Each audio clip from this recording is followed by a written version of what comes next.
ألم تر إلى ربك كيف مد الظل ولو شاء لجعله ساكنا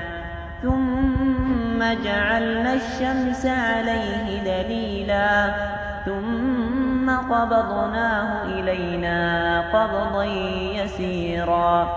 وهو الذي جعل لكم الليل لباسا والنوم سباتا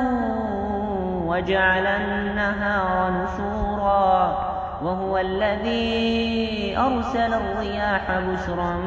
بين يدي رحمته وأنزلنا من السماء ماء طهورا لنحيي به بلدة ميتا ونسقيه مما خلقنا أنعاما